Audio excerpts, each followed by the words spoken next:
Bonjour à tous, cette vidéo aujourd'hui sera probablement la plus importante si vous avez été victime d'un pervers narcissique ou d'une personne qui globalement était toxique dans votre vie. On va parler de flashback émotionnel. Alors c'est quoi un flashback émotionnel? C'est lorsqu'on revit une expérience du passé avec tous les sentiments qui sont liés. C'est un peu comme si pendant un instant on ressentait tout, on était à nouveau plongé dans cette scène du passé. On entend les gens parler avec les mêmes phrases que ce qu'ils ont prononcées à l'époque, des choses qui nous ont peut-être vexés, peut-être fâchés, peut-être même traumatisés. On entend nos propres réponses qu'on va faire à cette personne-là. C'est comme si on rejouait le script dans notre tête, mais ça revient de manière régulière.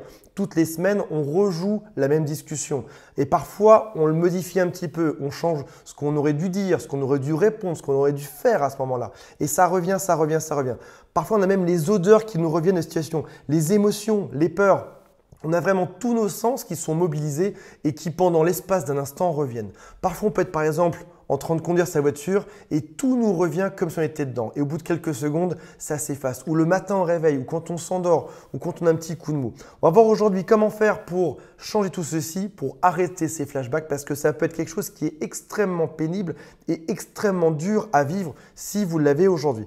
N'hésitez pas tout le long à mettre en commentaire si vous le vivez. Je sais que parfois on n'aime pas forcément mettre des commentaires sur YouTube, mais sachez que lorsqu'on se sent seul après avoir été dans une relation qui est extrêmement toxique, le fait de voir que d'autres personnes vivent ça également, s'en sortent, l'acceptent ou en tout cas qu'on n'est pas juste tout seul à vivre ça, c'est extrêmement rassurant.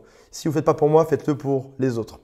Alors, on vit ce moment qui est extrêmement envahissant. Ça peut être des choses, des flashbacks positifs. On pense par exemple à, je ne sais pas, je me suis marié il y a 5 ans, je revis ce mariage. J'ai été à Disney il y a 2 ans et je revis ce fait d'être à Disney. Malheureusement, dans la vidéo d'aujourd'hui, on va parler des choses qui sont plutôt négatives, qui viennent d'un traumatisme lié à un couple, à une personne qui nous a fait extrêmement mal. Je vais vous donner un exemple qui est très simple et qu'on voit très souvent dans les films. Un soldat part à la guerre, dans les films américains par exemple, et lorsqu'il revient, de temps en temps, il voit les hélicoptères autour de lui, il se revoit avec la mitraillette à la main, il revit exactement ça, il est dans son lit extrêmement stressé, angoissé, alors qu'a priori autour de lui, il est juste dans sa cité américaine, tout se passe bien, il tourne la pelouse le matin, il n'y a pas de souci, mais il revit ça en permanence. Là, c'est à peu près pareil. Vous n'êtes peut-être pas forcément fait la guerre de 14-18 ni la guerre du Vietnam, mais en tout cas, vous revivez cette chose-là comme quelque chose de traumatisant dans votre vie. Et notamment, vous revivez une seconde fois, ou une troisième fois, une 20e fois, une 100e fois, ce passage que vous avez vécu avec cette personne-là. C'est désagréable parce que c'est un peu comme si notre cerveau était en train de nous pirater un bon moment de vie. On est là tranquillement, on bouquine, on regarde une série et tout d'un coup, ça nous revient. On voit parfois une odeur, quelque chose qui est autour de nous. On entend quelqu'un dire une phrase, ça nous rappelle cette séquence-là qui va revenir immédiatement. On va voir aujourd'hui comment faire pour tout résoudre au plus vite. Avant de démarrer, je vous rappelle juste que vous pouvez vous abonner à cette chaîne. Vous êtes de plus en plus nombreux dessus. J'espère faire une espèce de prise de conscience française sur l'impact négatif de certaines personnes dans notre vie. Aujourd'hui, ce n'est pas pris au sérieux par les administrations, c'est peu pris en compte par la justice, par la police également. J'aimerais que ça change, j'aimerais qu'il y ait vraiment une prise de conscience dessus. Donc, rejoignez le mouvement aujourd'hui si vous pensez que ça peut être utile et changer quelque chose. Moi, je le pense, j'en suis persuadé. Vous pouvez vous abonner. Faites le quiz qui s'appelle « Est-ce que c'est un pervers narcissique ?» C'est juste en dessous. Vous êtes mes ambassadeurs aujourd'hui. Si vous voyez une personne qui a, par exemple, des flashbacks émotionnels, c'est peut-être le moment d'aller lui parler, d'aller lui dire que soit vous avez lu quelque chose, soit vous avez vu quelque chose, de lui donner vous-même vos propres conseils. Il y a aussi une formation en dessous qui s'appelle « Prendre sa revanche sur les pervers narcissiques » si vous souhaitez l'acheter. Et vous pouvez appeler une personne de mon équipe du lundi au vendredi. C'est gratuit. C'est juste en dessous également. Alors, qu'est-ce qui va déclencher ces fameuses choses? Parce que quand on se retrouve assailli par tout ça, on ne sait pas exactement comment les résoudre, ni comment faire que ça ne se déclenche plus d'ailleurs au passage. Ça peut être, on l'a dit, une odeur.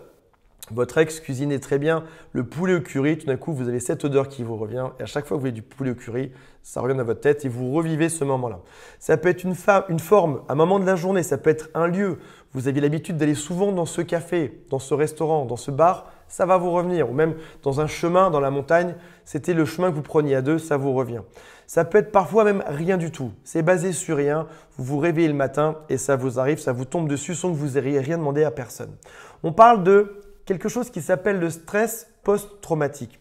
Avant d'en parler, j'aimerais juste qu'on dise 2-3 choses dessus. C'est que personne n'aime les étiquettes et je sais que surtout dans la population qui me regardent, aujourd'hui dans votre conscience, vous n'aimez pas les étiquettes. Je le sais parce que souvent, les gens qui me regardent sont haut potentiel ou ont une grande sensibilité ou ont beaucoup d'empathie. On est typiquement le profil qui déteste les étiquettes, sauf que parfois, il faut savoir mettre des mots sur les choses qui se passent. Donc, ça sonne comme quelque chose qui fait peur, un stress post-traumatique. Pour autant, c'est quelque chose qui vous arrive aujourd'hui. Ce n'est pas quelque chose de définitif, c'est quelque chose qui peut s'arranger. Et d'ailleurs, c'est totalement l'objectif aujourd'hui. C'est un traumatisme qu'on pourrait appeler invisible. Si jamais votre voisin vous met un coup de bâton sur le bras, vous aurez un traumatisme visible. Vous aurez un bout du bras qui sera rouge, peut-être un petit bleu le lendemain, ça se voit. Maintenant, stress post-traumatique, c'est quelque chose qui est invisible. C'est-à-dire que quand vous vous baladez dans la rue, quand vous allez acheter votre café ou votre pain, personne ne voit que vous avez ces blessures de l'âme ou cette blessure dans votre conscience. Ça veut dire que vous avez parfois une mémoire qui est inconsciente qui va venir se réveiller. Parfois, on peut ne même pas se souvenir de ces moments-là, c'est-à-dire qu'un an ou 2 ans après, on n'avait juste jamais repensé à ce moment-là, mais 2 ans après, on va venir repenser à ce moment-là qui nous traumatise. Encore une fois, ce n'est pas grave, on va voir après comment faire. On peut même parfois avoir vécu ces moments à l'époque de manière neutre. On est ce qu'on devient dur au mal, on devient résistant au mal, à la dureté de l'autre, à toutes ces attaques. Et comme on est devenu très dur à l'époque, on pouvait même ne rien ressentir devant les attaques incessantes. C'est juste qu'on s'était solidifié, on avait une grosse carapace face à cette méchanceté. Donc à l'époque, on n'a peut-être rien ressenti. Et puis après avoir par exemple quitté l'autre ou après un peu de distance, on perd cette carapace, on redevient plus humain, plus normaux. Et malheureusement, les phrases dites nous reviennent sans notre carapace de l'époque et du coup, ça nous fait mal aujourd'hui. On parle de flashback émotionnel parce que ce sont nos émotions qui viennent se mettre en transe. On a peur, on stresse, on angoisse, on peut même avoir des signaux physiques, du mal à respirer, le cœur qui accélère, de la transpiration, le regard qui part dans tous les sens, envie de bouger, envie de rester allongé, envie de se cacher sous une couette. On peut ressentir tout ça et ça ressemble à du stress. On peut ressentir de la terreur, de la culpabilité, de la honte, de la dépression. Quand ça arrive, on se dit souvent ça va passer. Enfin, en même temps, quand ça arrive, on espère que ça va passer parce que c'est extrêmement désagréable. Et la chose qui est fatigante, ce n'est pas de le vivre une fois, c'est de vivre ces ruminations stressantes en permanence. Et ça revient, et ça revient, et ça revient. On ne veut plus donner d'importance à cette personne. Malheureusement, notre inconscient vient lui donner de l'importance aujourd'hui. On peut aussi se dire, mais qu'est-ce qui ne va pas chez moi? Pourquoi est-ce que tous les gens qui se séparent ou tous les gens qui font ci et ça n'y pensent plus après et moi, ça me revient? Ou alors on peut aussi se dire, je suis peut-être juste comme ça, il faut que j'accepte que toute ma vie, je sois traumatisé. Je le lis parfois en commentaire dans ma chaîne ou parfois sur des forums, les gens disent, est-ce que ça va durer toute la vie? Ça fait si longtemps et je vois aucune amélioration dans mon état aujourd'hui. On va parler de ça aujourd'hui. Je compte bien vous guérir ou en tout cas vous faire progresser le plus rapidement possible par rapport à tout ça. Alors, est-ce que ces flashbacks émotionnels, est-ce que ces mémoires émotionnelles qui reviennent de manière violente peuvent être stoppées? Alors, sachez que oui, ça peut faire de votre vie un enfer et également, heureusement, oui, c'est possible de stopper tout ceci. On va voir qu'il y a 4 étapes pour tout ceci. Première étape, être conscient et le noter. On va voir juste après. Deuxième étape, contrôler son état émotionnel au quotidien.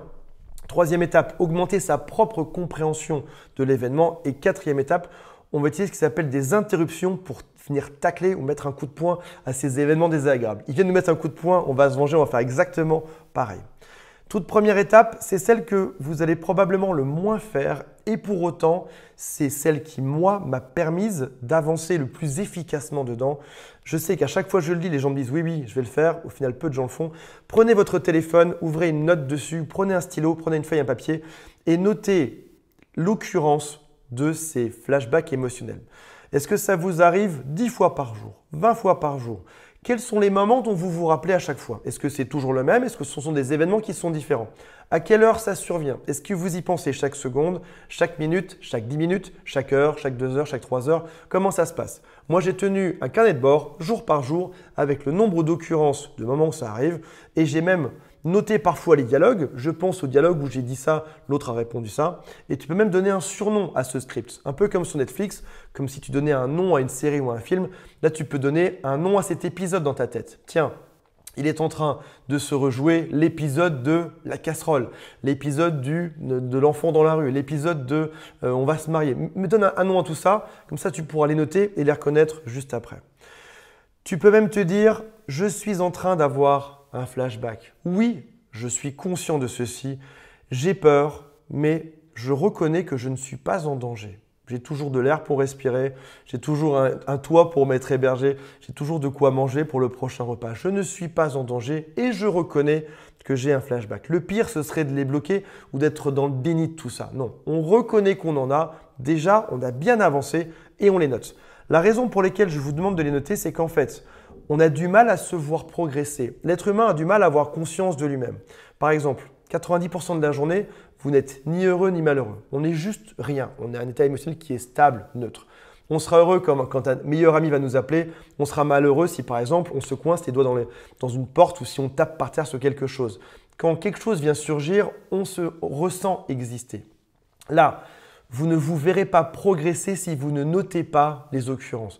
Les gens me disent « je ne progresse pas, ça n'avance pas ». Sauf qu'en fait, si je te remettais dans ton cerveau d'il y a 3 mois, tu verrais que tu y penses peut-être 2 fois moins aujourd'hui. Il y a 3 mois, tu y pensais chaque minute.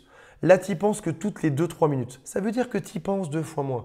À un moment donné, tu vas y penser que toutes les 5 minutes, puis que toutes les heures, puis une fois par jour, puis une fois par semaine, puis une fois par mois. Mais comme on ne se voit pas grandir quand on est petit, comme on ne voit pas nos cheveux pousser, on ne se voit pas non plus progresser dans le fait d'avoir de moins en moins de flashbacks et en le notant, on s'en rend compte. Deuxième chose, contrôler son état émotionnel quotidien. Imaginez que vous soyez le commandant d'un gros paquebot. C'est vous le chef, c'est vous qui pilotez ce navire. C'est vous qui donnez d'action. Vous avez accès à toutes les commandes. Vous avez tous les cadrans de ce bateau. Vous connaissez l'état de la réserve de fuel. Vous connaissez exactement le cap, les portes qui sont ouvertes, fermées. Vous connaissez tout sur ce bateau. Si maintenant, vous avez des choses qui s'affichent, c'est marqué plus de carburant, plus d'huile, plus d'eau dans la soute, une porte qui est ouverte, mais que vous décidez d'ignorer ces voyants, que vous tapez dessus avec un marteau plutôt que de prendre en compte ce qui est marqué. Qu'est-ce qui se passera? Eh bien, ces voyants vont devenir de plus en plus rouges. C'est une réponse naturelle pour survivre. Ce flashback, c'est votre corps qui vous dit quelque chose, qui vous dit que, par exemple qu'il est en état de stress en ce moment, ou en état de fatigue, ou qu'il a besoin de résoudre quelque chose pour avancer. Donc, on ne tape pas sur le voyant pour l'éteindre, on va le lire. On peut aussi se poser la question, à quoi d'autre est connecté ce voyant? Une excellente chose est d'avoir de bonnes conditions physiques et d'éviter le stress pour avoir le moins de voyants possible qui s'allument. Vous devez retrouver le contrôle de votre état émotionnel. Que ferait un bon capitaine de bateau? On va commencer par que ferait un mauvais capitaine de bateau? Il boirait du whisky en permanence, il oublierait de vérifier le vent, les cuves d'essence, il ferait n'importe quoi. Il va se réveiller en pleine nuit complètement stressé sans savoir précisément où se trouve le bateau, dans quelle mer il est et s'il n'y a pas un massif, un rocher qui arrive juste en face de lui. Donc vous devez commencer par vous mettre dans un bon état pour réduire les flashbacks. Imaginons que ce ne soit plus un bateau, aujourd'hui votre vie, mais plutôt une barque ou un tout petit voilier. Si jamais vous avez un voilier, qui est votre état de santé, votre voilier qui déjà est un peu au ras de l'eau, qui a des petites fissures de partout, qui a un mât qui tangue, etc. À la moindre vague, le bateau va chavirer. Si maintenant votre bateau, vous l'entretenez, qu'il est solide, qu'il est fort, même s'il y a plein de bourrasques devant, il restera droit, il restera solide dans l'eau. Votre corps doit être pris en compte, doit être ménagé pour réduire votre état global de stress, pour vous rendre plus solide face à tout ça. Plus vous serez en forme, en bonne santé, bien nourri, bien équilibré, avec du sommeil, moins vous aurez de flashbacks. Il y a par exemple une étude qui est très simple à faire. Vous avez vu dans la première étape qu'il fallait noter à quelle occurrence arrivaient ces flashbacks. Si vous remarquez que ça arrive plutôt le matin, et plutôt par exemple le dimanche matin, demandez-vous par exemple à terme pourquoi précisément ce jour-là et cette heure-ci. Et surtout, qu'est-ce que vous avez fait la veille au soir? Qui vous avez vu? Qu'est-ce que vous avez bu? Comment est-ce que vous êtes comporté? Combien d'heures vous avez dormi? Et vous allez voir qu'il y a à chaque fois une corrélation entre votre santé physique et ces flashbacks.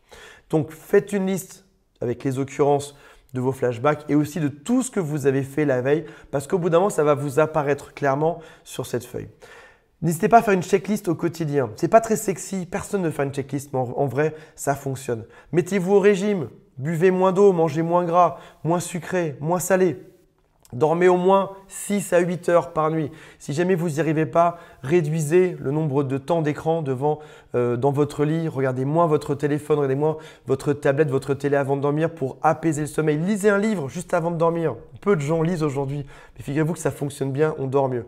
Et vous allez voir qu'on passera d'un cercle vicieux où vous dormez moins, vous êtes stressé, vous avez ces flashbacks, donc vous allez vouloir boire encore plus d'alcool, compenser, etc. et moins dormir, à un autre état qui sera un état vertueux. Vous prenez soin de vous, vous avez moins de flashbacks, vous êtes moins stressé et donc vous dormez mieux et votre vie devient étrangement beaucoup plus simple.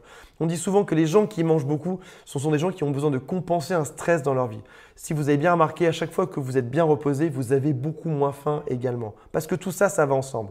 On va prendre moins de médicaments, sauf s'ils sont vraiment nécessaires et prescrits par un docteur. On va prendre moins de substances illicites, on va prendre moins d'alcool et chaque soirée où vous consommez par exemple de l'alcool, ce sera quelque chose que vous allez payer en x10 le lendemain. Pour chaque heure de bonheur que vous avez le soir, vous aurez peut-être 10 heures de tristesse le lendemain. Donc ça veut dire qu'il ne faut pas se mettre dans des situations stressantes, pas dans des situations d'abus. Il faut avoir la vie la plus calme possible.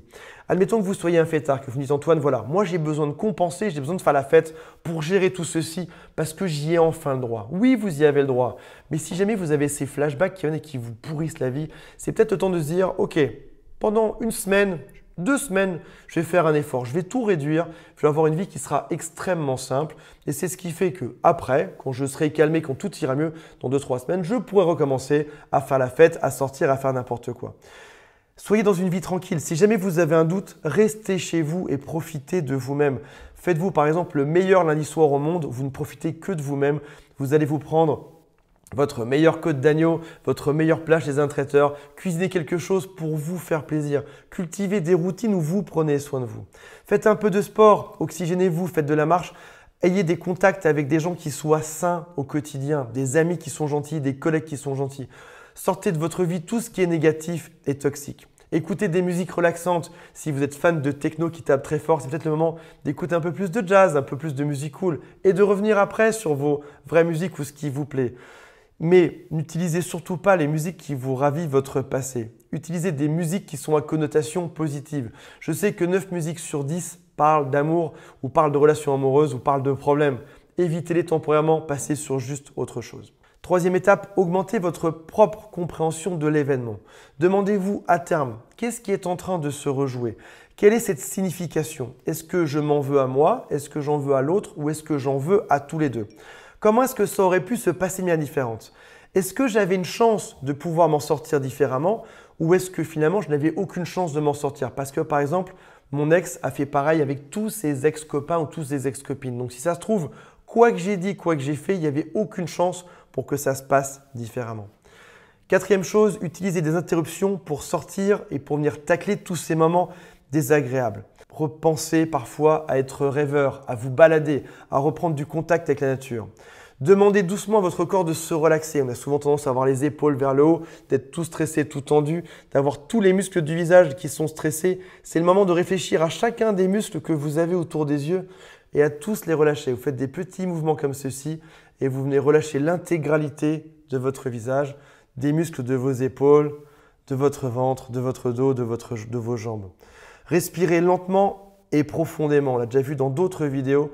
Vous inspirez quelques secondes et vous soufflez sur une dizaine de secondes. Et vous recommencez 2-3 fois. Dites-vous bien que même si on est en panique, on est toujours en vie aujourd'hui, on n'a pas de problème, on n'est pas en menace de mort. Oui, c'est stressant, oui, c'est désagréable, mais on est en vie aujourd'hui et tout se passe bien. Trouvez-vous un endroit qui est sûr, quelque chose qui vous apaise, que ce soit votre lit, une balade, un copain, un endroit, un bar, un café, un restaurant. Mettez-vous dans un endroit qui vous rassure. Ressentez la peur dans votre corps sans y réagir et vous allez voir que c'est quelque chose qui va arriver, qui va vouloir vous dire quelque chose que vous devez écouter comme le fameux voyant et qu'ensuite il va repartir doucement, mais en tout cas, vous l'aurez entendu, vous ne l'aurez pas rejeté. Voilà mes amis, j'espère que ça vous permettra de mieux tenir la prochaine fois que vous aurez un flashback et aussi de les faire réduire dans le temps grâce à toutes les stratégies qu'on a vues aujourd'hui. Rappelez-vous que vous pouvez vous abonner, Devenez un ambassadeur en parlant autour de vous. Regardez la formation qui est juste en dessous qui s'appelle Prendre sa revanche sur un pervers narcissique. Et surtout, mettez-moi en commentaire votre propre expérience pour me dire si vous avez ça aujourd'hui ou pas, quelle est la fréquence de tout ceci et comment est-ce que ça progresse dans vos émotions et dans votre cœur. Salut à tous!